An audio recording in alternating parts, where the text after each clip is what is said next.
Oke Mas Eros, jadi kan gini, eh, konsepnya ini live ini adalah late night briefing ya. Jadi kita coba Hmm. briefing seminggu ke depan itu kira-kira indeks seperti apa. Nah biasanya saya yang ngasih share-share cuma kali ini khusus natengin Mas Eros ke sini buat tahu lah kira-kira insight Mas Eros buat minggu depan itu seperti apa. Jadi mungkin kita ngomongin dulu minggu depan bakalan seperti apa, baru kita sharing-sharing insight yang lainnya. Mungkin gitu Mas Eros. Tapi sebelum itu mungkin Ya. saya ingin ngasih tahu sama teman-teman semua dulu. Jadi untuk seperti biasa ya di late night briefing itu saya ngasih tahu kalau minggu kemarin itu total asing jualan itu mencapai 2 triliunan ya. Itu totalnya net sell di regular market. Nah, itu informasi umumnya. Nah, mungkin ini saya langsung aja nih Mas Eros ya. Kemarin itu kan Kamis Hmm. tuh sempat naik dulu tuh Mas. Padahal pagi itu udah diumumin ya, The Fed naikkan suku bunga ya. Jadi Ya. selama pengalaman saya, indeks manapun kayaknya nggak pernah kuat kalau The Fed naikkan suku bunga kuat lawan arus kecuali Hang Seng ya mungkin ya. Itu kemarin sempat kaget saya. Ternyata paginya malah loncat kodok. Nah itu menurut Mas Hmm. Eros gimana tuh Mas? Oke, mungkin ini dulu Mas Nizar, karena Hmm. kalau saya sendiri memang saya kadang tidak begitu memperhatikan market luar maupun maupun dalam jangka pendek ya. Jadi mungkin disclaimer dulu teman-teman. Jadi kalau misalkan nanti saya dalam menyampaikan data ataupun dalam istilahnya melihat secara makroekonomi tidak pas ya, ini disclaimer dulu, nanti dalam artian jangan langsung ditelan mentah-mentah gitu ya, jangan langsung ditelan mentah-mentah, karena memang ya istilahnya kita ngobrol santai gitu ya Mas Mas Nah Nizar ya betul, namanya ini ya. memang konsepnya teman-teman ya, ini konsepnya ngobrol santai. Hmm. Jadi Hmm. sharing-sharing. Kebetulan saya juga udah kenal Mas Eros cukup lama ya. Jadi ini kayak ya kita Ya. ngobrol-ngobrol aja apa yang ada di dalam pikiran kita tentang indeks gitulah. Sharing pendapat lah kira-kira gitu. Jadi santai aja, Hmm. santai Mas. Siap, Apapun siap. itu pokoknya ngobrol lah kira-kira gitu. Yoi Mas. Baik, berarti ini Mas ya, melanjutkan pertanyaan Hmm. Mas Nizar tadi yang ditanyakan tadi, hari Kamis itu sempat naik, kemudian Jumat itu akhirnya turun. Kayaknya bulan kemarin pun saat The Fed pertama kali menaikkan suku bunga, kayaknya terjadi hal yang sama kalau nggak salah ya, kalau nggak salah. Jadi waktu mau FOMC itu dia market turun, ya ini ISG ya, market di Indonesia. Habis itu setelah diumumin sempat naik, tapi habis itu turun lagi. Gitu. Nah ini kayak terulang di minggu terakhir ini nih, minggu terakhir. Jadi saat hari kalau nggak salah dalam satu minggu ini beberapa hari kan turun, kemudian turun menjelang FOMC, setelah diumumin sempat naik, habis itu turun lagi gitu. Berarti memang memang dalam artian ketika suku bunga The Fed naik itu mau nggak mau ya investor asing balik gitu ya. Apalagi yang tadi sempat dibilangin Mas Nizar tadi bahwa di bulan ini net sell itu 2 triliun, betul ya Mas Nizar ya, yang Betul, tadi minggu ini Mas, bukan bulan minggu ini ini bahkan ya, bukan cuma bulan minggu ini. ini aja. Betul, minggu ini net sell 2 triliun, dan kalau kita ngelihat dolar pun juga sudah naik ya, 14.700-an kalau nggak salah terakhir itu. Nah, berarti memang memang sudah terkonfirmasi ketika suku bunga The Fed naik dan Indonesia tidak menaikkan suku bunga, maka pilihan investor asing adalah ya dia balik lagi nih ke Amerika gitu kan, ke Betul, betul. ke Amerika yang memberikan yield lebih baik.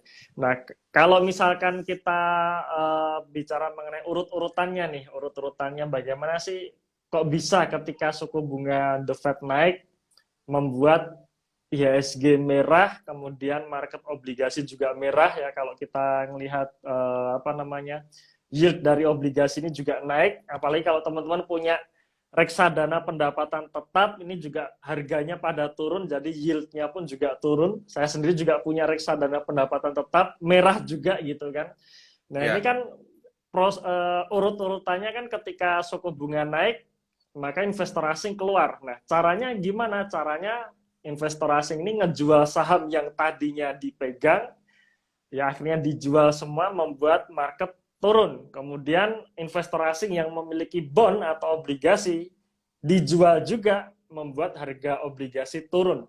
Nah, harga obligasi turun, yield-nya naik ya. Jadi kalau kita sering lihat surat kabar bahwa yield obligasi itu naik, itu tandanya harga obligasinya turun gitu, karena terjadi penjualan di situ. Nah, Betul. maka asing ini udah terkumpul rupiahnya ya, karena udah jualan saham, udah jualan obligasi, rupiah dapat. Nah, selanjutnya asing kan keluar. Nah, keluarnya bagaimana caranya? Nggak mungkin dong asing membawa rupiah kan gitu kan. Maka Betul. rupiah-rupiah ini dikonversi ke dolar. Artinya para investor asing ini beli dolar. Karena terjadi pembelian dolar yang banyak, membuat dolarnya naik gitu. Dan ketika investor asing sudah pegang dolar, ya dia akhirnya bisa keluar. Lewat mana? Lewat bank asing biasanya. Bank-bank asing yang ada di Indonesia ya, seperti Standard, BNP Paribas, dan sebagainya, Deutsche dan sebagainya. Nah, biasanya lewat bank asing tersebut. Nah, itu akhirnya membuat dolar. Nah, maka ketika suku bunga The Fed naik, ini semua kena ini. IHSG turun, obligasi turun, dolarnya naik gitu. Jadi memang istilahnya efek sistemik gitu ya, semua kena Betul. gitu. Dan kemungkinan sih kayaknya kemungkinan masih akan berlanjut gitu ya, kayaknya sih gitu. Dan bahkan kalau kita lihat Oke. di berita atau di surat kabar manapun nih, semua analis itu bilang masih akan terus berlanjut gitu. Betul, betul. Jadi itu tadi udah dijelasin sama Mas Eros detail banget ya. Jadi dari awal mulanya sampai sampai sekarang mungkin saya nambahin dikit aja Mas ya. Jadi kalau misalnya Hmm. pendapatan tetap itu turun karena wajar ya Mas ya, itu di dalamnya banyak-banyak ke obligasi semua ya, sedangkan obligasi pada Iya, nyungsep juga kan. Nah, iya. jadi yang kalau misalnya mau RD itu sekarang pendapatan uang mainnya. Itu mungkin saya pribadi nyaraninnya kayak gitu ya. Karena pendapatan uang kayaknya lebih better dibandingkan campuran, terus kemudian Hmm. pendapatan tetap itu sekarang lebih better. Nah mungkin sedikit Iya. juga kenapa kok mungkin ada yang penasaran ya kenapa kok asing harus kabur sih? Karena yieldnya tadi itu kalau suku bunga naik, yieldnya kan harus naik kan ngikuti kan. Nah jadi nanti berikutnya kalau The Fed ngeluarin bonds lagi, itu yieldnya akan tinggi. Nah jadi bonds yang lama itu ngikuti bunganya. Jadi akhirnya harganya Hmm. turun, yieldnya naik. Nah, ngapain invest di saham yang beresiko kalau returnnya cuma 8 persenan, tapi ada yang aman banget, tapi bisa 2 persenan. Itu yang bikin kabur sebenarnya. Nah, mungkin ini pertanyaan berikutnya, Mas. Dengan semua yang Mas Eros tadi ceritakan, kira-kira kalau Mas Eros sendiri minggu depan, itu gambarannya kayak gimana, Mas? Minggu depan ini apakah indeks bakalan berat, terus kita harus hati-hati di mana, mungkin lebih ke strategi lah yang bisa dilakukan lah, praktikalnya lah Mas, kira-kira gitu. Hmm. Hmm. Oke, jadi apa namanya, kalau misalkan ya sebenarnya kalau kita kan biasanya cuma prediksi gitu ya, prediksi minggu depan, sebenarnya kalau ditanya pastinya saya pun sebenarnya juga tidak tahu gitu.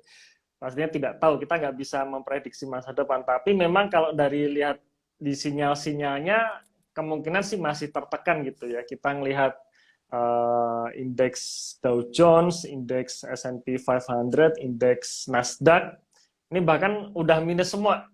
Kalau kita ngelihat secara year to date, bursa Amerika ini udah bisa kita katakan udah konfirmasi crash gitu ya. Dow Jones kalau nggak Crash banget. salah, ya kalau nggak salah udah minus 17% atau mungkin lebih ya. Saya nggak gitu Wah, terakhir. lebih Mas. Lebih Netflixku ya, hancur 60%-an kayaknya Mas. 60% ya, Aku punya luar Netflix. biasa. Iya. Dari 400 jadi sekarang 170. Wah, gila sih. Iya benar-benar. Hancur-hancur. Nah, Ya, ini Nasdaq kaitannya memang gini Mas. memang memang yang paling ini kena ya, Nasdaq Ya, itu di tag ya, atas tagnya juga ya. 30% ya. Secara year to date berarti memang apa namanya, bursa Amerika ini bisa kita katakan sudah konfirmasi crash sebenarnya. Crash, crash, Cuman crash. Indonesia sebenarnya belum. Kenapa? Karena Belum. secara year to date nih, ini masih plus 5% sebenarnya. Masih plus 5%. Jadi sebenarnya belum. Tapi kalau kita bicara mengenai bursa Amerika, kalau Amerika ini batuk, bisa dikatakan sebenarnya bukan batuk lagi ya, udah muntah-muntah ini. Udah Ya, muntah ini Mas. udah muntah ini. ini efeknya ya tetap ke yang lain gitu. Jadi tetap nular ke yang lain, termasuk ke Indonesia nanti juga ketularan ya. Walaupun ketularannya mungkin flu plus batuk, tapi tetap aja nanti ketularan gitu. Jadi Ini bisa dikatakan mungkin untuk jangka short term, jangka pendek ini nanti menurut saya sih kemungkinan masih bisa tertekan gitu ya. betul. Ini mungkin buat yang nanya ya, kenapa kok bisa ngefek? Bayangin aja ya. Jadi kalau misalnya Nasdaq, Dow Jones segala macam itu ngedrop, itu minimal banget. Fear-nya itu nular. Nah, dari fear ini aja itu bisa bikin turun. Itu ya. Jadi Hmm.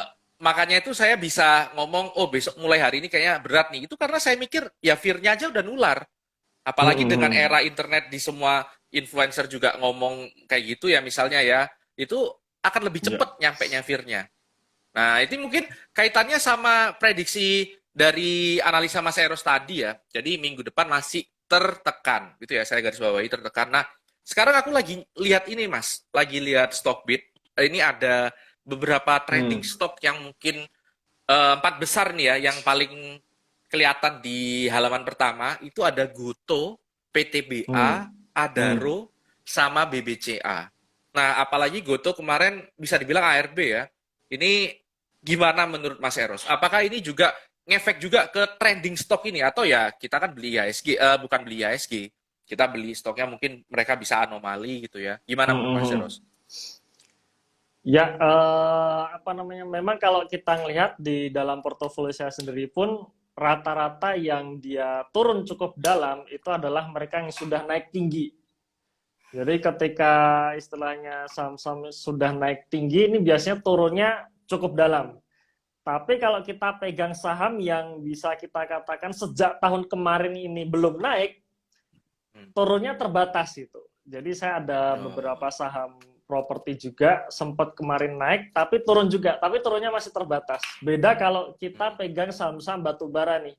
Saham-saham batubara kerasa banget kan di seminggu terakhir ini ternyata saham-saham batubara pun juga gak kuat itu. Walaupun sebenarnya secara bisnis ini masih masih oke gitu ya, masih oke di mana ya harga harga komoditas masih mahal plus orientasinya ekspor ya. Jadi dalam artian secara bisnis ini diuntungkan, tapi tetap secara harga saham karena dia sudah naik tinggi dan ketika asing keluar ya dia akan drop juga gitu. Ya termasuk Hmm. big caps ya, pasti big caps ini akan kena duluan karena rata-rata asing ini yang diserang pertama kan pasti big caps ini. Jadi kalau kita melihat market bullish ini yang bullish pertama big caps gitu. Tapi begitu ada penurunan yang turun ya biasanya big caps duluan gitu. Gitu. Nah, Betul, termasuk betul, betul. Goto dan sebagainya seperti itu. Itu sih kira-kira Mas Mungkin ya. Jadi bisa dikatakan ya harus siap-siap nanti kalau misalkan kita pegang saham-saham yang kemarin sudah naik tinggi. Nah, ini hmm, kemungkinan akan bisa berlanjut turun gitu ya. oke. Jadi ini Hmm. saya nanggepin dikit sama yang sempat dimention sama Mas Eros tadi ya, itu properti ya. Sebenarnya kalau Hmm. kalau menurut saya lagging aja nggak sih Mas? Jadi cuma delay aja gitu loh. Karena eh, kayak semacam ya saya itu pegang kalau di properti P1 ya. P1 itu punya Hmm. utang luar negeri yang cukup dengan dolar itu cukup besar. Kalau misalnya dolarnya naik itu ngefek banget itu nanti. Jadi dia di pendapatannya itu bisa tergerus juga dari situ. Itu lagi nggak sih Mas? Kalau properti? Iya, tetap nanti pada akhirnya sih setelah Kena juga setelah ya. big caps kena juga nanti kalau misalkan misalkan apa namanya asing terus-terusan keluar gitu ya, nggak di stop ya nanti kena juga ujung-ujungnya. Oke. Nah, ini kaitannya sama pembicaraan kita ini. Mas Eros tadi kan udah bilang ya, kalau misalnya saham yang udah tinggi, itu siap-siap aja kena goncangan, kena flux lah. Hmm, Nah, hmm. sebagai seorang investor, ya mungkin teman-teman di sini campur-campur ya, ada trader, ada investor, tapi mungkin saya lebih pengen meng-highlight di investor dulu. Kalau trader kan memang sudah harus cut loss ya pendekatannya.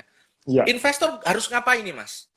Apalagi kayak big cap gitu tadi kan Mas Hero sempat bilang ya, itu juga market cap-nya besar, itu pasti ngikut indeks, terus juga udah banyak yang naik tinggi. Kita harus ngapain? Kudu piye gitu, Mas? ya. Nah, ketika harga turun ini kan sebenarnya ada dua sisi sebenarnya, di mana kalau harga turun ini sebenarnya belum tentu jelek sebenarnya. Nah, kalau saya sendiri kan selalu saya punya istilahnya apa ya namanya positive thinking dulu. Ya, jadi kalau harga turun ada kesempatan untuk beli atau nambah muatan gitu kan. Kalau harga naik berarti memberikan keuntungan buat kita kan gitu.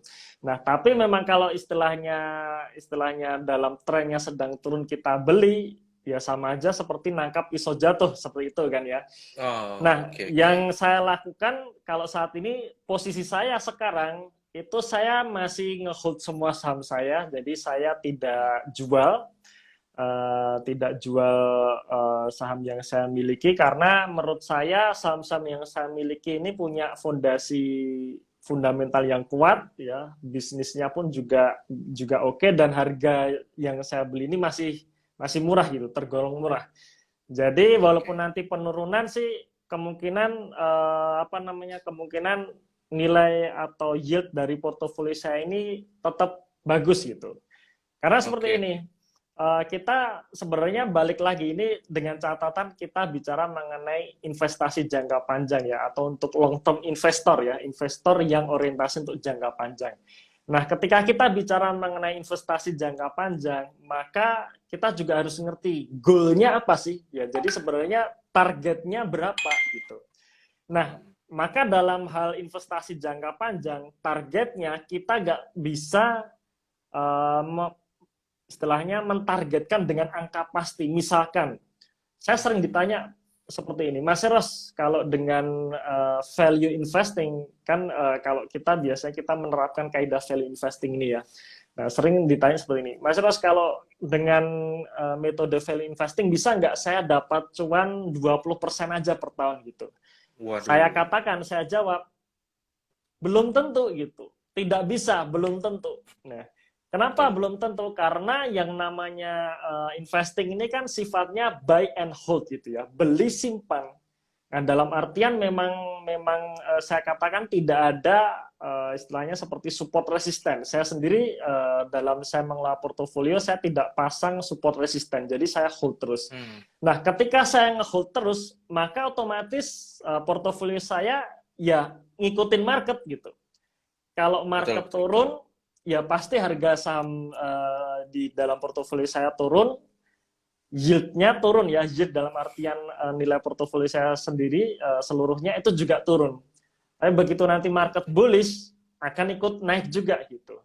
Nah, maka goal yang tepat ketika kita bicara mengenai investasi jangka panjang adalah bagaimana yield dalam portofolio kita bisa mengalahkan IHSG. Itu aja. Ya itu aja, bisa Oke oke oke. mengalahkan ISG. Jadi kalau misalkan nih nanti ya, saya juga tidak berharap demikian, tapi kalau misalkan nanti ISG tiba-tiba jeblok minus sampai 10%, nah sekarang kan pertanyaannya bagaimana nilai portofolio kita itu turunnya tidak sampai 10%, gampangnya seperti itu. Hmm, Kalau misalkan IHSG naik 10%, bagaimana portofolio kita naiknya bisa di atas 10%. Nah, jadi sebatas itu saja. Nah, kalau kita menerapkan hal seperti itu, kita lebih lebih nyaman dan lebih tenang seperti itu. Nah, betul. jadi strategi saya sampai saat ini saya tidak jual ya. Saya masih menghold semua saham saya dan dikatakan sekarang nilai portofolio saya turun, iya turun ya. Kalau saya buka di sini per Mei 2022 kemarin ya, akhir Mei itu nilai portofolio saya naik 42%. Awal Juni sempat 48%. Sekarang tinggal 36% gitu. Ya, jadi penurunannya cukup tinggi juga nih dari plus 48 menjadi cuman plus 36 ya, tapi secara secara spread dengan IHSG masih jauh ya, masih masih 30%. Nah, jadi ya saya nge-hold saja. Nanti kalau misalkan IHSG turun sampai 10% ya mungkin yield portofolio saya juga turun lagi dan itu buat saya sih nggak masalah seperti itu. Tapi yang Oke. terpenting ya, yang terpenting yang perlu kita tekankan adalah intinya adalah jangan sampai kita kehabisan cash gitu. Nah, itu menurut saya poin terpentingnya. Ya, jangan sampai kehabisan cash. Kira-kira Oke itu sih Mas Mas Eros, juga. jadi kalau kalau secara overall saya sepakat ya dengan Mas Eros ya. Jadi overall tadi Hmm. kita baiknya tetap hold, nggak usah terlalu kepikiran juga. Jadi ini mungkin sharing aja juga ya. Jadi Porto saya itu sebenarnya cukup baik ya. Tapi yang hancur itu malah dari US. Sebenarnya US Iya. itu, waduh, Baba, Meta yang saya pegang-pegang itu lumayan ngefeknya kan. Nah, Hmm. cuma saya tetap hold. Jadi overall sama dengan Mas Eros, kita tetap hold aja karena kita tujuannya untuk jangka panjang. Ada tadi target-target pegang yang harus kita pegang sesuai kaidah value investing yang disebut Mas Eros juga. Nah, cuma aku tertarik ini nih Mas, ngulik dari strategi Mas Eros nih ya. Tadi kan juga sempat disinggung ya, kalau ini adalah kesempatan untuk beli ya. Kesempatan beli. Hmm. Lah kalau Mas Eros sendiri belinya gimana? Apakah men-timing, bottom fishing, fallen knife atau gimana gitu. Nah, ini yang aku tertarik ya. Atau ya udah tunggu aja nanti kira-kira fear-nya kayak udah mulai berkurang, baru mulai cicil lagi, atau memang malah nggak ada, udah aja langsung tiap bulan dimasukkan kayak gitu. Nah itu gimana Mas? Ini malah Ya, penekanannya ke buy-nya ya. ya belinya ya. Oke. Hmm. Memang kalau saya sendiri posisi saya sekarang cash itu tinggal 2% sebenarnya. Jadi Hmm. saya itu setiap bulan itu selalu menghabiskan cash. Jadi saya beli terus setiap bulan. Tapi dengan catatan ya bahwa saya setiap bulan itu komitmen untuk menambah duit di RDN lagi paling tidak 10% dari total modal yang ada gitu. Nah, jadi dalam hal ini saya setiap bulan sudah prepare nih bahwa saya nanti akan punya 10% cash lagi. Nah, itu dulu. Nah, eh, apakah pertanyaannya kan sebenarnya berapa sih porsi yang ideal gitu. Nah, kalau saya sendiri saya 10% ini cukup buat saya. Kenapa? Karena sekali lagi di dalam portofolio saya saham-saham yang saya pegang ini saham-saham yang pertama fundamentalnya bagus, kuat gitu ya. Kemudian yang kedua kinerjanya bagus dan yang ketiga harga yang saya beli ini sudah menurut saya sudah murah-murah semua. Ya walaupun tetap ada yang minus ya. Ada yang minus 20% itu juga ada. Tapi Hmm. udah murah-murah semua nih gitu. Nah, maka saya tetap pede kalau saya hanya hanya punya cash sekitar 10% saja. Nah, cuman berbeda kondisinya kalau misalkan di dalam portofolio kita kita ngerasa bahwa saham-saham yang kita pegang ini kurang bagus, kemudian apa namanya harga beli kita sudah terlalu mahal. Nah, berarti kalau dengan posisi seperti itu ya lebih baik cash-nya agak diperbesar lagi gitu, bisa 20 atau 30%. Atau kalau misalkan kita kita kadang nggak ngerti ya ini saham apa yang saya beli dan sebagainya ya mungkin bisa 50% cash gitu ya. Jadi disesuaikan dengan kondisi portofolionya. Nah, terus kapan belinya? Nah, ini yang rencana akan saya lakukan. Posisi saya sekarang cash tinggal 2%, tapi saya ada rencana di awal bulan Juli, jadi masih bulan Juli nih, saya masukkan lagi duit sekitar 10% dari 10% dari modal yang saya punya gitu. Maka dalam artian sekarang sampai akhir bulan mungkin saya nggak ngapa-ngapain lagi nih. Gitu. Jadi Hmm. saya hanya wait and see saja Wait gitu. and Nah, see ya, ya, ya. ya, nah awal bulan nambah tuh duit di RDN ya, kasnya naik jadi 10% di dalam portofolio saya. Nah, apakah saya langsung beli? Saya tidak gitu. Saya nunggu laporan keuangan terbaru keluar. Nah, di laporan keuangan Hmm. terbaru keluar ini nanti kita akan review lagi nih. Pertama review dari saham-saham yang saya miliki dulu.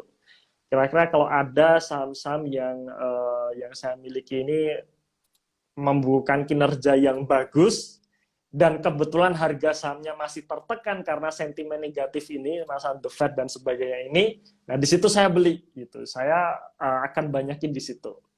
Cuma nanti kalau misalkan Hmm. dalam portofolio saya ada beberapa saham yang ternyata kinerja kuartal 2 ini nggak begitu bagus, ya itu saya nggak tambah gitu. Nah, jadi untuk Oke, saat oke. ini ya, untuk posisi saat ini rencana saya prefer nunggu rilis laporan keuangan terbaru keluar. Seperti itu. Oke. Itu baru Jadi eksekusi. timingnya itu nunggu LK Mas ya, timingnya ya. Ya, ya itu Oke. rencana saya.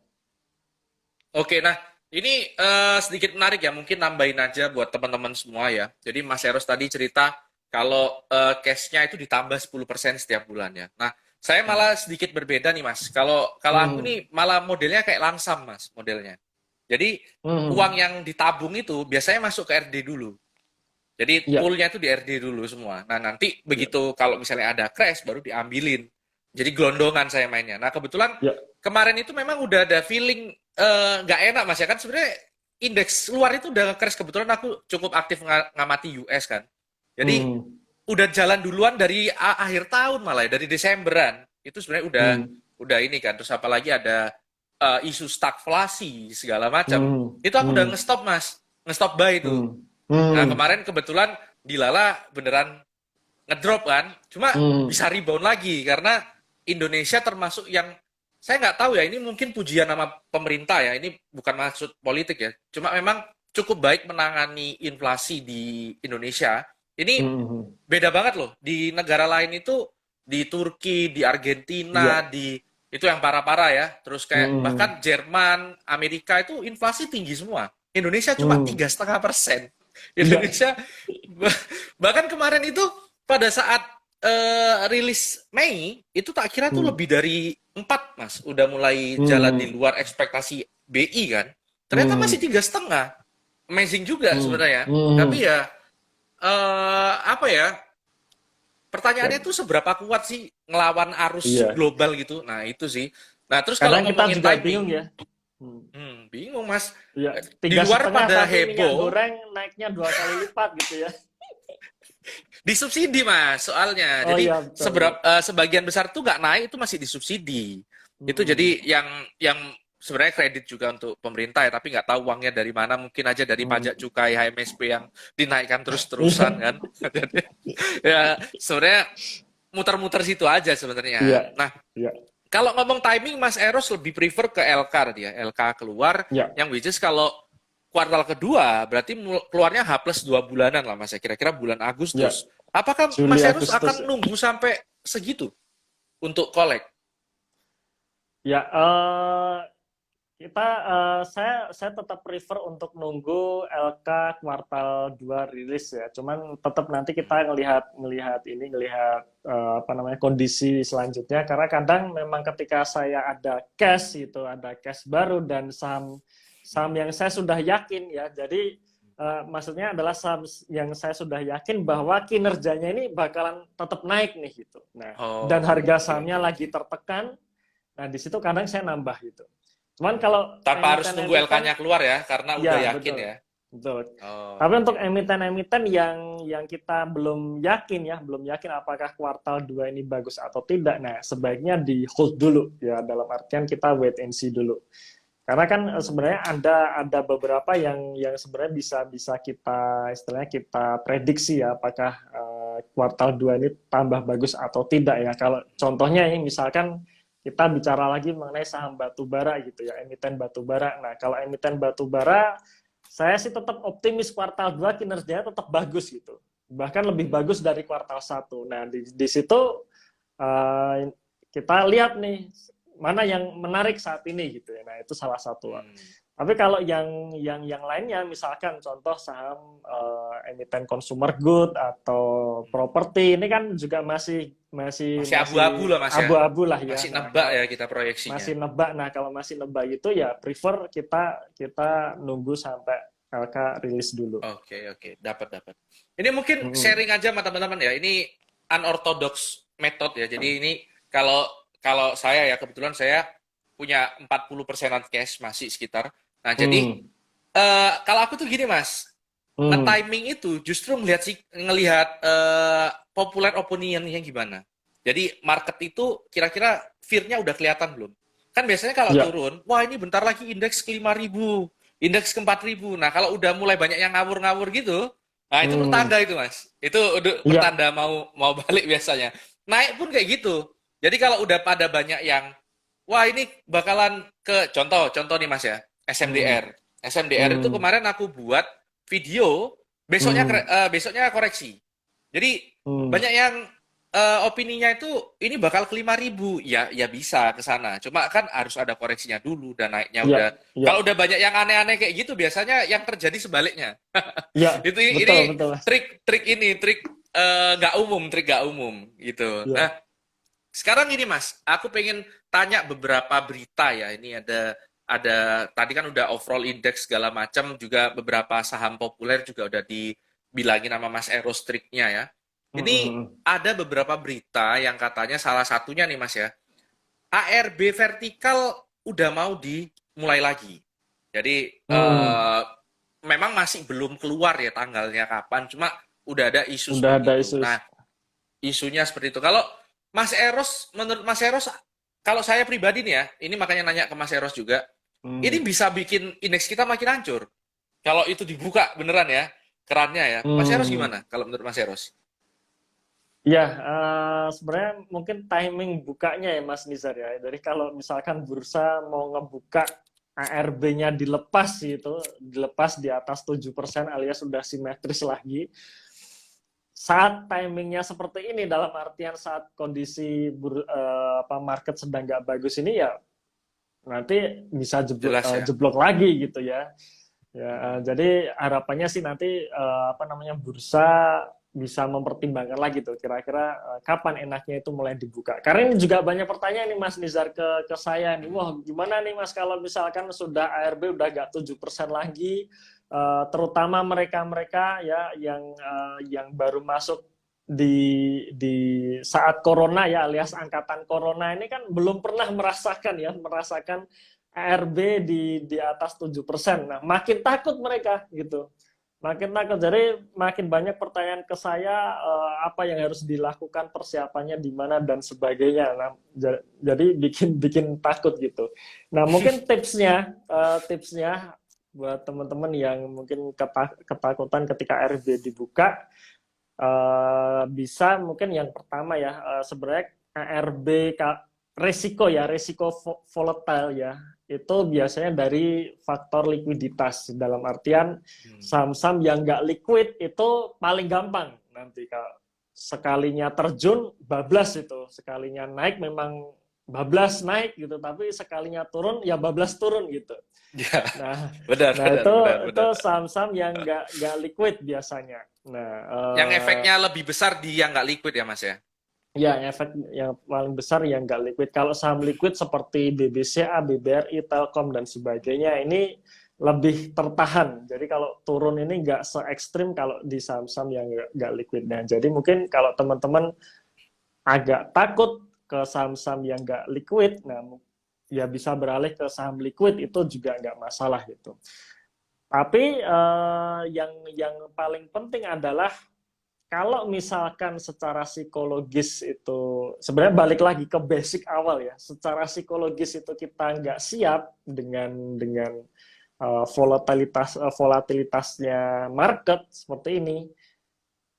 Lebih baik porsi sahamnya dikecilin dulu gitu. Ya, porsi sahamnya dikecilin dulu. Jadi saya selalu mengatakan siap nggak sih kita kalau melihat portofolio kita itu jatuh 50%. Portofolio ya, bukan hanya salah satu saham, tapi portofolio gitu. Nah, kalau misalkan belum siap, dikurangi aja gitu. Dikurangi dulu. Kalau misalkan kita punya dana investasi misalkan di saham misalkan 50 juta gitu dan kita merasa nggak siap kalau turun jadi 25 juta ya dikurangin aja gitu.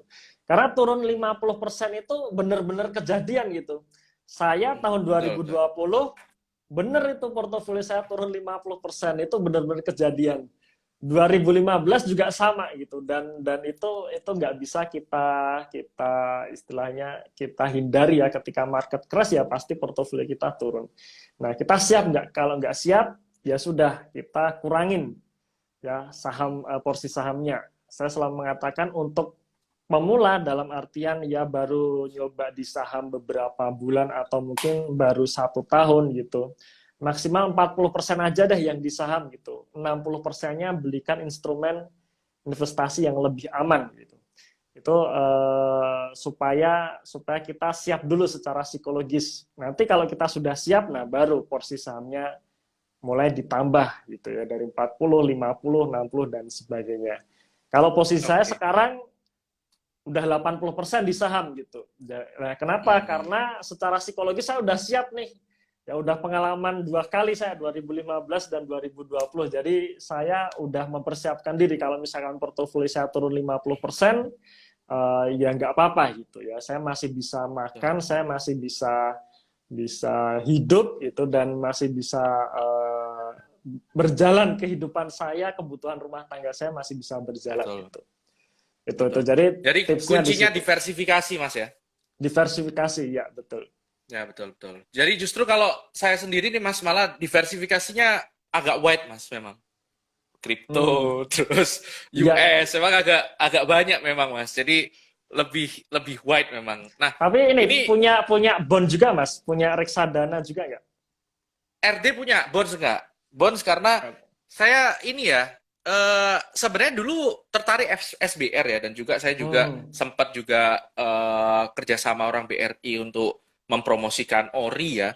Cuma Hmm. bonds ini entah kenapa fungsinya saya rasa nggak beda jauh sama RD, yang dimana saya sudah Ya, lebih nyaman duluan ya. Jadi ngapain kalau porsinya fungsinya sama, nggak nggak inilah nggak perlu lah saya rasa gitu. ya Jadi betul. risknya nggak perlu saya masukkan di dua tempat yang sama. Karena saya juga Hmm. emas juga. Jadi Hmm. yang buffer-buffer gitu, yang untuk penahan gitu, itu sebenarnya sudah cukup banyak gitu. Nah, itu sih. Ya. Terus ini sebenarnya ada dua topik lagi Mas sebelum kita masuk ke tanya jawab. Jadi ini berita hot yang Hmm. sempat saya kumpulkan, jadi mungkin bisa dijawab langsung aja. Yang Hmm. pertama ini katanya ini dari berita Sabtu 18 Juni ya, katanya BI masih mau nahan suku bunga. Nah, rapatnya kan minggu depan nih, Ya. 23 sama 24 Rabu Kamis kalau nggak salah ya. Hmm. Apakah menurut Mas Eros memang bakalan benar ditahan dengan mengingat inflasi Mei masih 3,5%, atau Hmm. bakalan ngikutan luar? Terus kalaupun ditahan, apakah indeks kita bakalan rebound lagi? Itu yang pertama, Mas. Yang kedua ini Ya. mungkin biar langsung aja ya. Ini tadi juga banyak yang nanya soal saham ini. Itu Buka. Nah, jadi Buka Hmm. ini kalau berdasarkan berita ini ada yang lagi masuk banyak di sini ya. Jadi Oh iya, kita bisa lihat beritanya. bentar. Komisarisnya kalau nggak Direkturnya salah Pak ya. Oh, Teddy direkturnya Utomo. ya. Ya. Oh, Pak Teddy Beli Utomo. 1,8 juta saham Buka. Nah, kebetulan saya Hmm. juga punya Buka ya. Jadi di Hmm. 350 kalau nggak salah. Nah, di situ. Jadi eh, komentarnya gimana Mas kalau soal Buka ini? Ini sebelum kita masuk ke tanya jawab ya. Jadi teman-teman bisa langsung Siap, siap. siapkan pertanyaannya ya. Siapkan Hmm. pertanyaannya, nanti bisa ditanyakan langsung ke Mas Eros biar dibantu jawab lah kira-kira gitu. Kira-kira gimana Mas dua pertanyaan tadi? Oke. Yang pertama mengenai suku bunga Bank Suku bunga. Indonesia. Ya.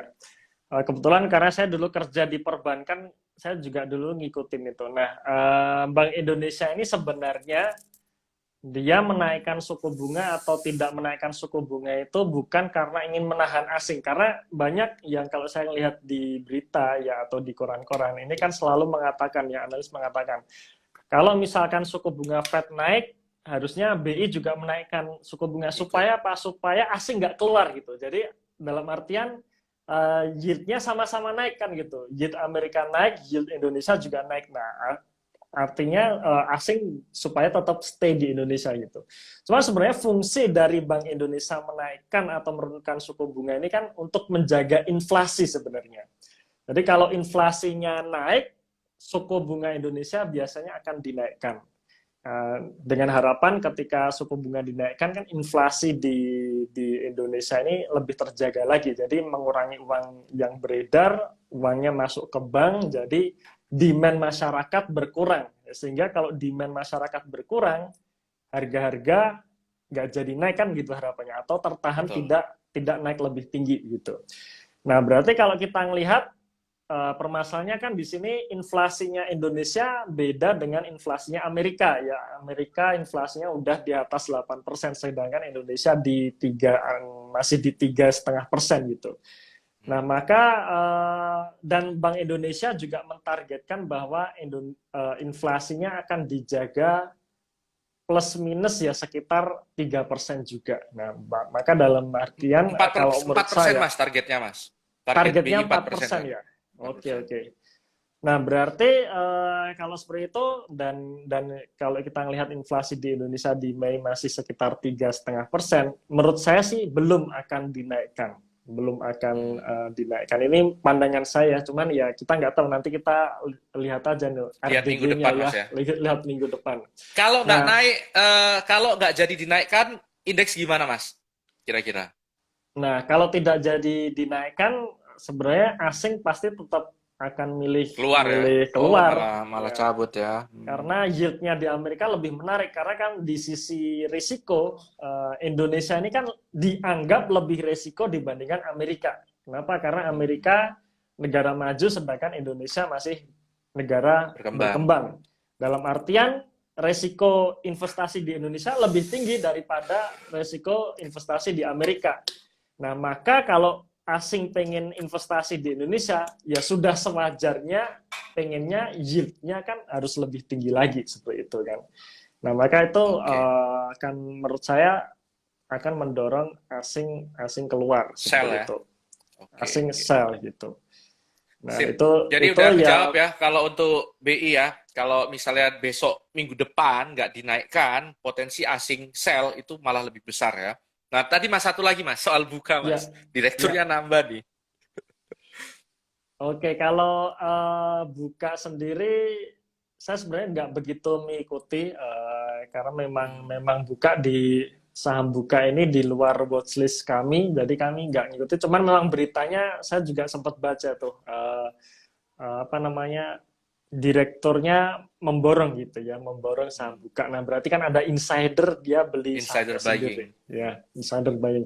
Sebenarnya kalau di sisi sentimen, ketika ada insider untuk membeli sahamnya sendiri, itu sebenarnya tandanya bagus sebenarnya, karena bagaimanapun juga manajemen atau orang dalam itu lebih ngerti dibandingkan kita gitu. Karena kita kan cuman ngelihat laporan keuangan, ngelihat apa namanya annual report dan sebagainya kan, tapi kita nggak tahu dalemannya. Nah, yang tahu dalemannya ya mereka gitu, mereka para insider ini. Jadi kalau insider beli sih sebenarnya itu sentimen positif seperti Positif itu. ya.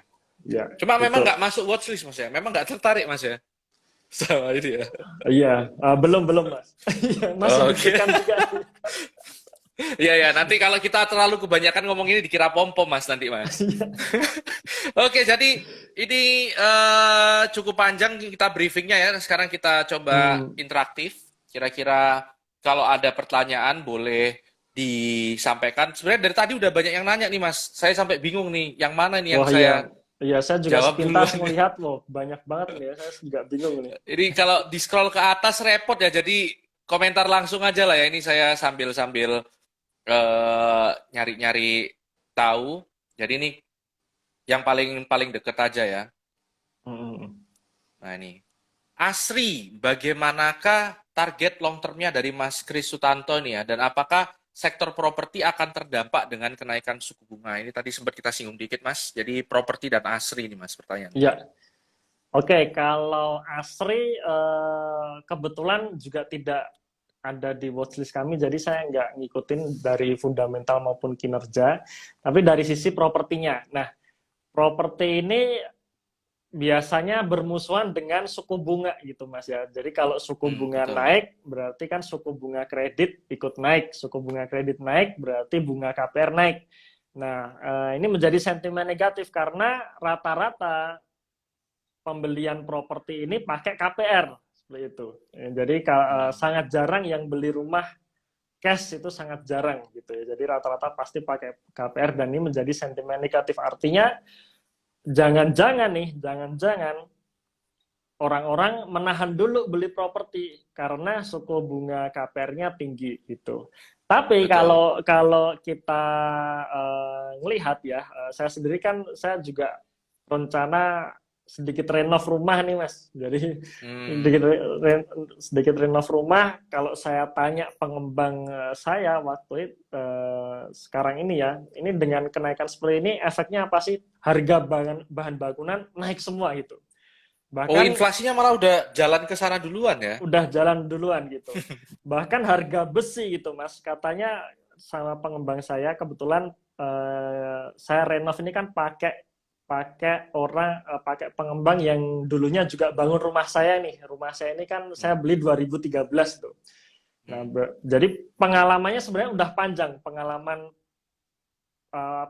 bergelut di bidang properti itu panjang, dan dia mengatakan saya belum pernah merasakan tingginya harga besi seperti sekarang gitu. Jadi harga besi Waduh. sekarang ini all time high juga ini.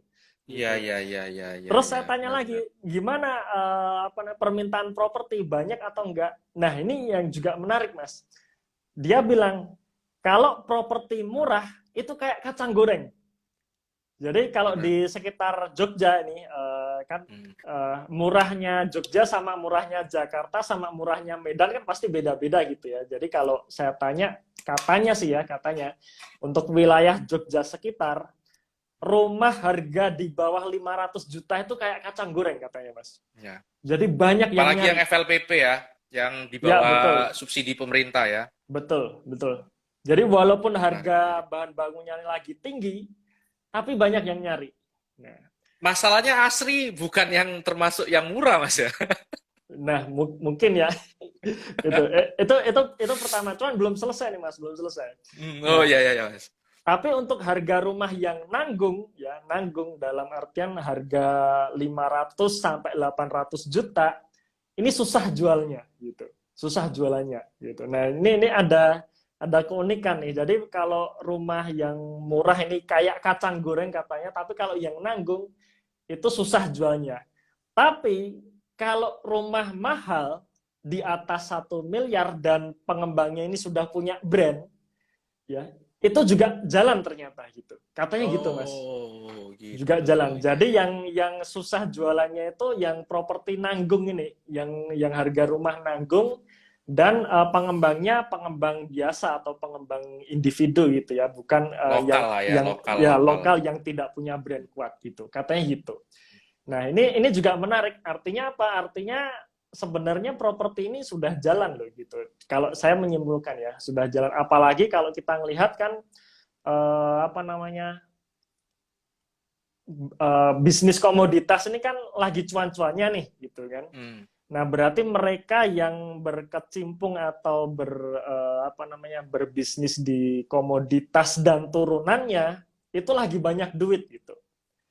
Nah, Betul, mereka betul. yang banyak duit, saya yakin pengusaha-pengusaha itu dia nggak akan nyimpan semua duit kan di bank gitu kan. Dia larinya kemana ya? Lari ke properti, ke mobil Properti gitu salah kan. satunya, betul. Salah satunya ke properti, dan mereka juga pasti carinya ya properti-properti yang kelas atas gitu kan, Betul, kelas-kelas betul. mewah ya, dalam artian mereka mencari kenyamanan. Yang kelas termahal nggak apa-apa, yang penting nyaman ya, 2 miliar sikat. Ini terbukti ya, depan rumah saya ada perumahan juga ya, perumahan juga ini ada yang borong sampai 3 gitu. Wah gila, saya heran nih, luar biasa duitnya banyak banget gitu ya. Ternyata saya tanya pembelinya dari Kalimantan, dia pengusaha sawit juga. Wah Wah, gitu ya sawit ternyata lagi ya. cuan sih. Ya, ya, ya, betul, betul, betul. Ya Tapi itu. ngomong-ngomong kalau udah jadi hmm, rumahnya bisa undang-undang lah, Mas. Wah, Syukurannya, Mas. kalau kalau rumah saya cuma renov dikit, Mas gitu. Oh, ya, ya, ya, ya. Oke, Siap-siap. jadi itu tadi Cuman untuk kapan ke properti. Jawa nih, Mas Nizar kan, di Wah, iya Medan kan ya. juga, Mas. Iya. Betul, betul, betul, betul. Kemarin Nantilah mudik kalau nggak nih? main-main nanti tak calling langsung Mas Eros nanti. Siap, siap, siap. Saya tunggu loh, Mas Oke, ini, iki Mas. Mas. Iki pertanyaan nih mungkin cukup banyak Mas ya. Tapi ini udah mulai jam 10 ya, mau jam Iya, 10. wah, Jadi mungkin nggak ini kerasa agak aja nih agak ya. iya, ini agak cepat lah biar agak kebagian lah yang lain Mas ya. Ini dari Siap, siap. Mas Vanuel Wahono. Ini overall Hmm. nanya prospek dari saham-saham pelayaran dan juga komoditi kayak ini Mas. PTBA, SMDR, Pegas, MEDC. Mungkin singkatnya gimana prospeknya ini? Tadi sebenarnya udah sempat disinggung Mas Eros juga ya. Gimana nih Mas? Oke, oke. Ya, kadang kalau saya ditanya saham itu kadang harus mikir dulu nih, harus buka data dulu gitu ya. Jadi kadang saya nggak bisa nih satu persatu untuk Hmm. menilai saham ini bagus atau tidak. Tapi kalau menurut saya pribadi, sekarang era inflasi, yes, era inflasi, era suku bunga tinggi. Apa yang diuntungkan adalah komoditas yang berbasis ekspor. Itu menurut saya sangat diuntungkan. Ya, kenapa? Ya karena penyebab inflasi ini kan komoditas ini, harga energi. Jadi inflasi ini kan bukan datang duluan, tapi inflasi ini kan hasil kan, hasil perhitungan ketika harga-harga sudah naik. Jadi kalau harga-harga sudah naik terjadilah inflasi gitu. Nah, harga-harga naik ini kan penyebabnya karena harga komoditasnya naik. Harga komoditas ini kan Betul. sumber energi pertama. Ya dimulai dari biasanya minyak dulu, minyak dan batu bara. Kalau minyak dan batu bara naik, harga energi naik ya, otomatis tarif listrik naik dan sebagainya, otomatis ongkos produksi naik, harga bahan baku naik. Nah, maka komoditas tetap diuntungkan. Apalagi yang berbasis ekspor. Kenapa? Karena kita lihat dolar naik gitu, dolar naik. Nah, ketika perusahaan itu dia ekspor, berarti dia dapat pembayaran dolar gitu kan. Padahal Betul. operasional di Indonesia ini semua dalam rupiah, ya artinya surplusnya lebih banyak gitu. Nah, jadi yang diuntungkan menurut saya adalah komoditas yang berbasis ekspor. Jadi kalau saya merasa komoditas ini Masih masih cukup booming oke ya. di tahun ini masih cukup oke. Itu yang pertama. Nah, kebalikannya yang terkena apa namanya efek jeleknya adalah mereka yang berbasis impor ya. Impor kemudian jualannya di Indonesia. Nah, ini yang pasti akan terkena sentimen negatif ya. Contohnya mungkin saya sebut saja ya, ICBP jelas itu ya. Udah Jelas. jatuh tertimpa tangga kan gitu. Ya, pertama gandum mahal, harus impor gitu. Jadi pertama harga gandumnya sendiri sudah mahal, yang kedua harus impor. Impor kan artinya kita bayar dolar nih. Nah, padahal operasional kita rupiah, artinya rupiah ini harus dikonversi ke dolar di harga yang mahal kan gitu. Itu dulu. Habis itu dia ngimpor gandumnya juga mahal. Nah, ya sudah jatuh tertimpa tangga. Jualannya di Indonesia gitu.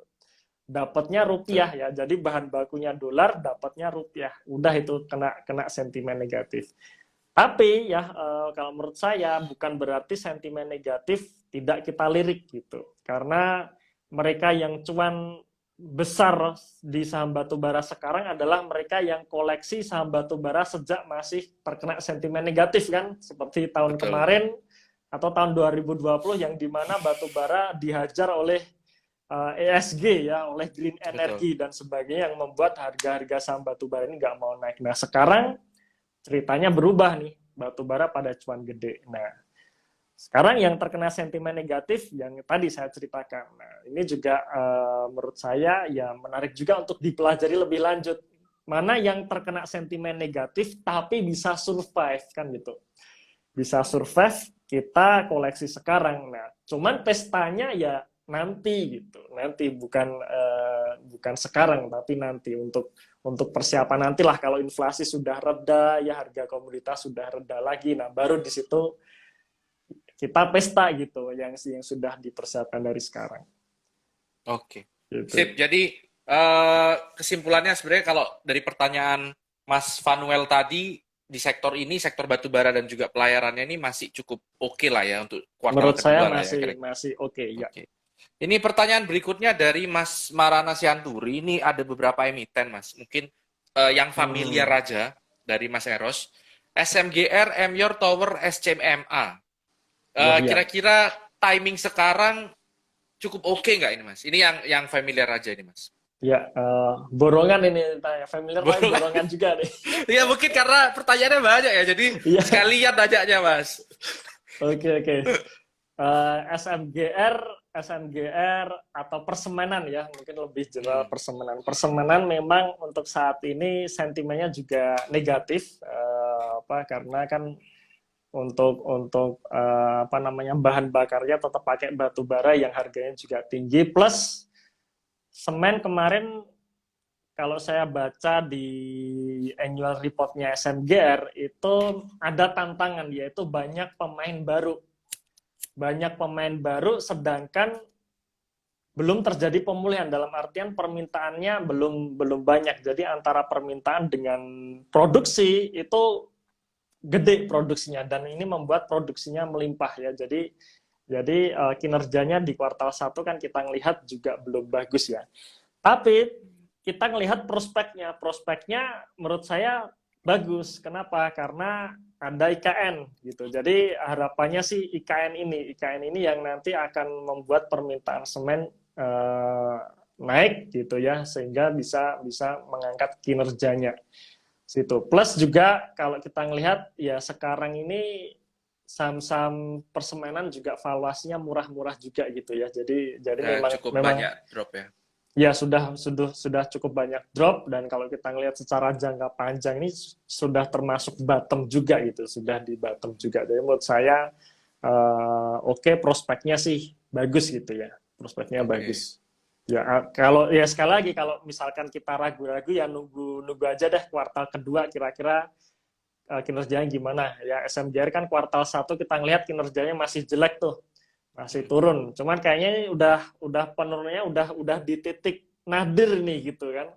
Udah di titik nadir, dan Bottom lah, harusnya bottom sih ya. udah bottom, harusnya sih bisa keangkat lagi karena berbagai pertimbangan tadi ya. Loh, Pertimbangan tapi tadi. bukannya kalau kalau apa namanya, semen ini kebalikan batu bara ya Mas ya. Jadi kalau batu baranya naik, semennya yang ini, yang berkurang ya ininya karena marginnya ya. Iya, Apa betul. iya ya Mas ya?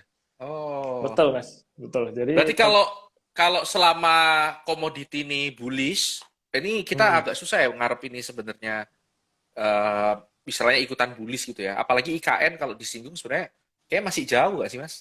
Kalau IKN ya, ya. ya, ya betul. Jadi musuhnya itu batu bara sebenarnya. Jadi kalau harga batu bara masih tinggi, ya marginnya akan apa namanya, memotong marginnya dari persemenan ini gitu. Cuman kan Hmm. kemarin dari pemerintah kan juga melihat Oh iya bahwa ya, untuk DMO industri ya. semen, ya industri semen kan dapat harga khusus tuh, harga harga apa namanya, harga patok itu ya, harga patok Ya, 90 DMO. kan, 90 dolar. 90. Cuman ya balik lagi, apakah kita akan mengharapkan itu terus? Kan seharusnya enggak juga gitu ya. Ya kita tetap Betul, betul, mengharapkan betul. nanti batu bara normal kembali, dan permintaan juga ada. Ya itu tadi, memang kalau menurut saya satu-satunya yang mendorong untuk industri persemenan ini IKN itu, karena Hmm. produksinya melimpah nih semen gitu ya, produksinya melimpah, sedangkan untuk permintaan properti tadi kan juga masih abu-abu sebenarnya kan. Ya walaupun cerita dari pengembang saya tadi mengatakan seperti itu kan dari pengembang yang saya temui, bukan secara nasionalnya. Secara nasional kan kita nggak tahu gitu Ya. ya, kita nggak tahu. Nah Yang pasti jadi ada segmen tertentu yang ngedrop lah ya properti ya. Itu juga cukup ya, mengurangi demand ya. ya mengurangi Oke Mas, demand kalau dari yang persemenan. tiga saham yang lainnya Mas yang borongan tadi, Emyor Tower, SCMA Mas. MYR Mungkin Tower. ini aja Mas, gambaran entry-nya aja. Ini biar yang lain kebagian nih Mas. Oh, Banyak kalau banget nih Mas. MBOR ini ya nasibnya menurut saya sama dengan ICBP ya. Jadi udah jatuh ketimpa Sama. tangga. Ya, Jatuh ke batang. jadi drop ya, kemarin kuartal 1 labanya juga turun 60% ya. Karena kebetulan saya juga ngamatin MBOR, drop 60%, sebenarnya dari revenue turun. Jadi sebenarnya kalau kita ngelihat dari revenue naik. Sebenarnya kalau kita ngelihat perusahaan-perusahaan yang revenue-nya naik sedangkan labanya turun, ini bisa kita katakan perusahaan itu berhasil ekspansi atau berhasil mempas on-kan bahan bakunya gitu. Dalam artian harganya tetap naik ya. Kalau kita ngelihat contohnya ICBP, saya tanya istri saya, tanya bakul-bakul itu, harga harga Indomie itu sebenarnya udah naik gitu, udah naik, dan orang-orang Nice. tetap beli gitu ya, orang-orang tetap beli ya. Dan jajanan dari MUR ini juga ternyata anak saya pun juga masih seneng beli gitu. Jadi sebenarnya revenue-nya naik, memang labanya turun. Kenapa? Karena beban pokoknya naik gitu kan, dalam artian tadi harga-harga bahan baku naik. Nah ini sebenarnya menjadi story tersendiri. Ketika perusahaan seperti ini pasti kan tertekan, harga sahamnya kan ambruk. Ya kita bisa mulai nyicil sebenarnya. Karena nanti begitu kondisi sudah berubah Normal. nih, sudah normal, inflasi normal, harga bahan baku normal dan sebagainya. Nah mereka-mereka yang jualan makanan ini kebanyakan nggak akan menurunkan harganya gitu. Paling cuma ngasih diskon gitu kan, Ya, diskon betul, beli betul. dua Udah dapat naik nggak akan satu turun ya. gitu. Dan naik nggak akan Ya. turun. Nah ini nanti ke depan kalau sudah normal ya marginnya tebel ini. Nah, kalau marginnya tebel udah siap-siap nanti akan ikut manggung gitu. Cuman Betul. nanti gitu ya, nanti nggak sekarang gitu. Iya. Oke, oke, Iya, oke. gak selain. Jadi Belinya bisa dikatakan sekarang. ya belinya Belinya sekarang, sekarang. belinya sekarang, tapi jangan mengharapkan manggung tahun ini gitu ya. Sabar dulu, agak-agak panjang ya. Kita persiapkan tahun depan seperti itu mungkin ya. Ya tahun depan Siap. kalau sudah normal ya. Ya kita nggak tahu masa Betul. depan kan. Jangan-jangan tahun depan belum normal juga nih. Gitu. Ternyata makin parah. Ternyata makin parah gitu. Iya, iya, iya, Mas. Ya, Mas. Benar, benar, benar, benar. Oke, mungkin mungkin dari Mas Maranatha mungkin kita gantian ya yang lain ya. Ini dari Ya. Mas Muhammad Dua tadi juga batubara juga udah cukup. Terus juga ini ada pertanyaan soal buka lagi ya. Tadi Mas Eros sempat bilang kalau beliau nggak masukkan watchlist buka. Cuma ini pertanyaan mungkin lebih ke arah actionnya ya Mas ya. Jadi Hmm. ditanyanya itu dari Mas Charlie ini punyanya di harga IPO 850. Jadi Hmm. dengan kondisi sekarang apa yang harus dilakukan? Meskipun mungkin secara prospek kita mungkin berbeda pendapat, tapi eh, kalau menghadapi kondisi kayak gini dari 850 ke 200, itu sebagai seorang investor harus ngapain kira-kira gitu, Mas? Ya, intinya udah terlanjur beli di atas gitu ya. Sekarang kalau mau Ya, cut betul. loss udah kebablasan turun gitu ya. Ini Betul. juga banyak sekali pertanyaan ke saya dan tapi tetap nanti kembali ke masing-masing ya. Kalau saya sendiri di posisi itu, jadi saya selalu memposisikan kalau saya menjawab ini biasanya saya memposisikan seperti itu gitu. Ya supaya supaya saya tidak menyuruh ya dalam artian Benar-benar. saya tidak menyarankan, tapi kalau misalkan saya di posisi seperti itu, saya Hmm. cek lagi perusahaannya. Apakah perusahaan ini saya punya keyakinan nggak kalau perusahaan ini prospeknya bagus itu dulu. Kalau kita yakin bahwa prospeknya bagus, cuman kita belinya di harga yang sudah kemahalan, saya tetap ngehold gitu, tetap ngehold dan sedikit demi sedikit saya average down gitu. Ya, saya Betul, average betul. down atau kalau misalkan ragu-ragu untuk average down, biasanya saya tunggu laporan keuangan terbaru keluar. Oh, ternyata laporan keuangan terbaru keluar bagus nih gitu. Bagus dan saya udah beli terlalu tinggi harganya, saya average down. Cuman kalau misalkan setelah kita review ulang, kita analisa lagi dan kita menganggap ya hasil analisa kita mengatakan bahwa saham tersebut ternyata prospeknya tidak bagus, misalkan. Ya, prospeknya tidak bagus dan saya belinya sudah kemahalan, ya mau nggak mau saya cut loss itu. Cuman cara cut loss saya adalah saya jual langsung saya belikan saham yang lain, artinya switching, tidak saya simpan cashnya. Ya, karena kalau saya memposisikan ketika saya sudah beli saham, ya saya akan terus stay di market gitu. Saya tidak akan keluar dari market. Kenapa? Karena prinsip saya ya tadi apa namanya? Saya akan ngikutin market aja gitu. Jadi artinya saya lebih menghindari ketika kita cut loss, ternyata kan kita simpan cashnya, ternyata harga sahamnya naik kan gitu kan. Nah, cuman kalau Betul. misalnya kita switching ke saham yang lain, itu bisa mengurangi hal-hal seperti itu dan itu juga beberapa kali saya lakukan. Jadi saya cut loss tapi caranya rebalancing gitu. Jadi saya cut loss, saya langsung belikan saham yang lain. Saham yang menurut analisa kita prospeknya bagus dan harga sekarang ya, murah gitu. Nah, Oke. itu strategi saya ya. Contohnya banyak nih seperti kemarin kan kita nggak bicara buka ya, kita bicara Unilever gitu. Unilever kan kemarin banyak yang nyangkut di atas gitu kan, di atas. Cuman kalau kita cut loss sekarang, kalau kita nilai harga sekarang waktu itu harga 3 ribuan itu sebenarnya murah gitu. Jadi kalau kita Murah banget. cut loss Unilever di harga 3.000 berarti kan kita kebalik nih, beli di harga mahal, jual di harga murah kan gitu. Betul. Nah, berarti ketika kondisi seperti itu, kalau kita belum yakin kinerjanya bakalan naik, ya di hold aja terus. Dan begitu kinerja kuartal 1 keluar dan ternyata menunjukkan perbaikan, nah baru di situ kita average down. Nambah. Nah, Gitu. ini sepakat Mas. Jadi mungkin saya coba simpulkan Mas ya. Jadi yang Hmm. pertama itu adalah switching kuncinya ya, triknya ya. Itu switching. Iya. Yang kedua itu adalah conviction. Jadi keyakinan ya. Jadi Hmm. ini saya pribadi itu setuju banget sama Mas Eros. Jadi fundamental itu salah satunya fungsinya itu adalah conviction. Jadi dia bukan untuk memprediksi sebenarnya harga itu bakalan kemana. Itu harga ke sana itu bonus ya. Karena jangka panjang pasti ke sana juga. Cuma Hmm. sebenarnya itu conviction untuk long term, untuk long Iya. haul itu kita perlu melihat fundamental agar kalau ngedrop gini kita nggak kepikiran. Itu sih Iya. itu. Jadi pastikan ketika sebelum beli sahamnya itu sudah ada nge-review fundamentalnya itu biar yakin. Kalau nanti ketika terjadi kenapa-kenapa dengan harganya, ya kita nggak kepikiran. Ya contohnya saya juga di HMSP itu termasuk yang terparah ya. Itu saya di 1.700-an, sekarang udah di 1.050-an ya. Itu cukup Hmm. besar itu. Cuma karena saya perokok aktif di situ dan juga saya Hmm. memantau IQOS itu harusnya bisa jadi breakthrough dan segala macam. Saya masih hold. Cuma seperti kayak Mas Eros tadi bilang, nambahnya nanti kalau udah kelihatan memang apa yang dihasilkan itu sudah mulai kelihatan gitu ya. Apa yang diusahakan Iya. itu mulai kelihatan.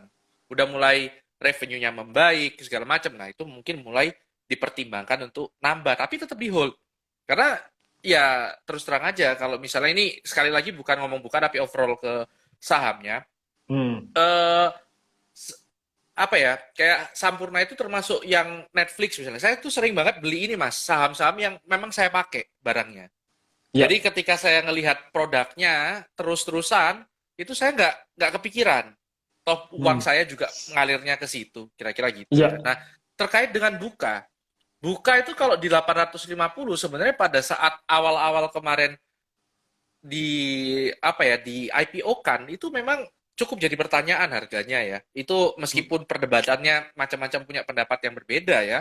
Cuma kalau misalnya kita nggak yakin di 850 alias cuma beli karena mungkin ikut-ikutan FOMO atau karena memang dia buka itu memang timingnya bagus banget ya waktu itu ya. Iya. Dia pertama kali startup yang cukup brandnya cukup bagus masuk ke. Nah, kalau belinya kemahalan, kayak kita nggak bisa yakin, nggak usah ambil. Kayak gitu. Baru Hmm. kalau udah bisa yakin, termasuk saya. Saya tuh ini loh Mas Eros, termasuk sering ngebully buka loh. Hmm. Maksudnya Iya. buat Ngelihat konten-konten tuh saya postingannya Mas Nizar. lucu-lucuannya sering loh Mas, karena memang banyak aneh-anehnya. Iya. Goto juga ya. Iya. Nah, tapi pada akhirnya saya punya keyakinan untuk beli. Kenapa? Karena saya melihat ada sesuatu yang dilakukan manajemen. Dia Hmm. nggak main-main di situ-situ aja. Nah itu nggak usah saya bahas panjang lah ya nanti dikira pom-pom segala macam ya. Tapi overall Hmm. kita harus punya fundamental untuk meyakinkan diri kita sebelum beli. Nah itu. Iya. Nah ini mungkin uh, udah jam 10 lebih 5 ini terakhir Mas ya. Ya, Terakhir nih. oke. Wah, nggak kerasa juga nih Mas ya. Iya, ya kalau Sejam kayaknya cepet ngobrol-ngobrol kayak banget gini nih. sambil ngerokok sambil ngopi ya sampai isu Iya. Mas. Ini mungkin kalau yang pertanyaan berikutnya ini L-SIP ya, L-SIP tapi ya kurang lebih sama lah ya komoditas. Terus Hmm. juga di emas juga tadi overall property udah dibahas. Ini mungkin yang belum terbahas oleh Mas Eros. Ini dari Mas Ari Putra Rizal. Hmm. MTEL gimana prospek ke depannya? Ini tadi juga sempat ada yang nanya tower juga kan. Oh Mungkin bisa iya. kasih insight sedikit tentang tower-toweran. Apalagi juga tower ini yang kodenya tower beneran ya, TOWR Iya. itu udah lumayan banget ngedropnya ya kan. Udah apakah Hmm. memang udah murah atau belum? Gimana insight-nya Mas kalau Iya. di sektor ini? Oke. Sektor tower ini yang pertama, ini adalah sektor padat modal gitu ya. Jadi Betul, perusahaan untuk capital ekspansi itu extensive ya. ya dia harus punya modal yang gede gitu. Cuman di sisi lain karena perusahaan ini butuh modal yang besar, pemainnya nggak banyak. Nah, jadi dalam artian pesaingnya sedikit gitu. Jadi kalau kita ngelihat bisnis tower-toweran ya terbesar tuh ya tiga ini, MTEL, Tower, TBIG kan gitu. Betul. Itu dan tadi saya juga sempat sempat melihat tuh pertanyaan kenapa kalau bisnis tower-toweran tuh hutangnya pasti tinggi ya karena tadi perusahaan perlu modal yang besar ya kapital padat modal ya kapital intensif ya jadi artinya ketika dia mau ekspansi ya harus pakai hutang karena kalau nunggu laba ya kelamaan gitu nunggu laba dikumpulin baru ekspansi akuisisi tower lagi dan sebagainya ya kelamaan akhirnya untuk ekspansi ya dia harus berhutang gitu Itu yang pertama. Kemudian yang kedua karena tadi ya modalnya besar berarti dia pesaingnya sedikit. Alias kalau nanti ada bisnis tower baru yang kecil-kecil, ujung-ujungnya diakuisisi. Betul ya, kita lihat tower habis akuisisi perusahaan apa gitu, TBIK habis akuisisi perusahaan apa itu karena ya memang perusahaan kecil ini pada akhirnya cuman akan diakuisisi aja. Jadi artinya Betul. perusahaan ini sebenarnya bagus ya. Jadi dalam prospek sebenarnya dalam hal pesaing ini sedikit dan dalam hal economic mode itu kuat. Kenapa? Karena Betul. tidak semua orang punya modal kuat untuk melakukan bisnis tower-toweran ini gitu. Nah, cuman untuk kita melihat karena hutangnya yang besar, nah maka harus hati-hati juga ketika suku bunga nanti naik gitu. Jadi kalau suku Betul. bunga naik, otomatis beban keuangan naik. Nah, yang kita lihat cash flow-nya bagaimana nih? Kira-kira bisa nggak bayar hutangnya atau jangan-jangan cash flow-nya nggak bisa nutupin bayar hutang ya itu jadi problem tersendiri gitu. Nah, tapi dalam jangka panjang selama cash flow-nya ini bisa dikontrol untuk membayar pinjaman-pinjaman terutama yang mau jatuh tempo sih menurut saya bagus ya. Kalau kita lihat ya terbesarnya memang Mtel ya, dari 3 pemain ini terbesarnya Mtel plus dia BUMN plus saya kemarin pernah ikut temu emiten ya bersama Mtel itu dia menceritakan prospeknya ini ya dengan optimis gitu. Bahwa di luar Pulau Jawa, jadi lagi ekspansi besar di luar Pulau Jawa yang dimana pemainnya cuma satu Mtel karena yang bisa sampai ke pelosok hanyalah Mtel gitu. Jadi Betul. untuk Mtel menurut saya prospeknya bagus dan harapannya sih dividennya bagus gitu karena memang untuk bisnis tower-toweran ini salah satu yang diharapkan adalah dividen. Jadi pemasukan yang datang ini nanti ujung-ujungnya akan jadi dividen besar. Itu sih menurut saya itu. Betul. Jadi Mtel untuk jangka panjang menurut saya bagus terutama untuk Apalagi Mtel ini dividennya. termasuk yang ini Mas ya, harganya belum kemana-mana ya bisa dibilang kayak gitu ya. Ya, Jadi sejak IPO belum habis kemana-mana IPO kayaknya belum ya. kemana-mana kan. Dan juga menurut saya Mtel itu salah satu yang IPO nggak initially probably overpriced gitu ya. Jadi biasanya IPO itu kan agak Langsung tinggi ya arah-arah valuasinya gitu ya. Ya. Valuasi, Terus ini habis itu menurut arah. saya agak fair harganya agak cukup fair lah MTEL. Cuma memang saya agak kadang-kadang ini bahasa kasarnya agak alergi kalau BUMN Mas saya. Iya. Terus ya kadang-kadang ya Iya. ini Ya, preferensi BUMN ini pribadi ya. memang banyak dramanya, Mas ya. Banyak drama aja. Nah, tower-toweran sendiri nih memang sebenarnya ini mungkin sharing insight aja teman-temannya. Jadi perbandingan antara jumlah penduduk dan jumlah tower kita itu masih 0,6. Kalau saya nggak salah ingat ya.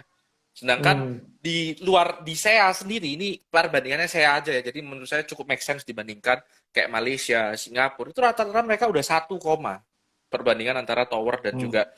Dan faktanya memang saya tinggal di Medan ya. Saya tinggal di Medan, saya di cukup lama di sini dan tempat tinggal saya, rumah yang saya tinggali itu bukan yang di pelosok banget ya.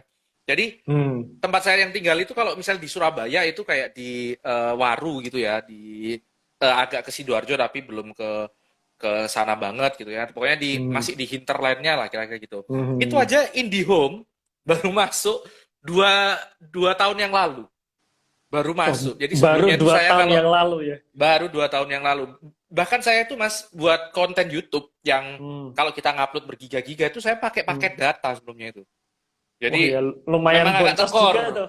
Lumayan. Waktu itu lumayan banget. Alhamdulillah sekarang masuk. Jadi saya ngebayangin kalau di luar sana, di luar bahkan yang Medan yang kota ketiga terbesar ya setelah Jakarta, Surabaya dan habis itu Medan, itu masih mengalami kayak gitu. Apalagi kalau yang di luar sana ya. Nah, terus ini juga kebetulan muncul nih Mas di bawah ya. Mtel menarik berarti ya. Sebenarnya gini, secara overall bisnis tower itu menarik secara overall ya. Karena memang kebutuhan tapi memang kapital ekstensif padat modal seperti yang diceritakan Mas Eros tadi. Yang penting tuh cash flow-nya. Cash flow-nya dia kedodoran apa enggak kalau nyari emiten di sini nih ya. Nah, itu sih paling itu aja sih Mas ya. Mungkin hari ini ya kita udah banyak banget ngebahas. Mungkin Mas Eros bisa tadi saya mungkin lupa ngenalin karena udah kenal ya. Jadi agak ke skip dikit. Langsung ngobrol aja gitu. Iya. Jadi lupa tadi Mas. Mungkin bisa sekalian sebelum ditutup bisa pesan-pesan dulu atau gimana gitu Mas. Untuk channelnya juga segala macam mungkin. Baik, oke. Makasih Mas Dia. Sebelumnya saya juga makasih nih udah diundang ke channelnya Mas Nizar, bisa ngobrol-ngobrol lagi gitu. Memang saya dengan Mas Nizar ini udah sering kolaps itu Mas ya, dan kemungkinan akan terus lanjut ini kayaknya ini Mas ya. Harus Mas, harus. Terus, Mas. Ya, dan jadi kalau di saya ada channel di Investor, teman-teman bisa follow, dan juga follower di Investor juga bisa follow follow IG-nya Mas Nizar, karena saya sendiri juga follow IG-nya Mas Nizar, dan konten-kontennya bagus, menarik, itu memberikan banyak insight juga buat kita, buat untuk tambahan referensi. Ini nggak perlu transfer kan Mas? Bisa ya Mas Eros sih. Ya jujur Mas, jujur ini. Oh jujur ya, jujur ya. Ya karena Oke, saya jujur, saya ngikutin terus nih postingan Mas Nizar juga ini. Jadi saya ngikutin juga gitu. Tapi intinya ketika kita membeli saham, jadi untuk quote terakhir dari saya, ketika kita membeli saham, intinya kita harus ngerti dulu, ngerti kita lagi ngapain. Terutama ini menurut saya, kita lagi trading atau kita lagi investing. Nah ini menurut saya hal terpenting dulu. Nah, karena trading dan investing perlakuannya berbeda, cara eksekusinya berbeda. Sama-sama saham A, sama-sama saham Adaro yang kita bahas, tapi kalau satu trading, satu investing, pasti perlakuannya berbeda. Nah, maka harus ngerti dulu nih, kita mau trading atau investing, seperti itu. Nah, itu dari saya, itu Mas Nizar. Terima kasih, Mas. Ya, jadi pastikan sesuaikan dengan tujuan investasi ya Mas ya. Balik ke tujuannya dulu, invest atau trading. Mungkin itu aja teman-teman ya. Terima kasih Mas Eros waktunya. Kita mungkin bisa lanjut lagi di lain kesempatan. Selamat malam teman-teman semua. Pamit ya semuanya. Terima kasih. Ya, Sampai jumpa di Late Night Briefing minggu depan.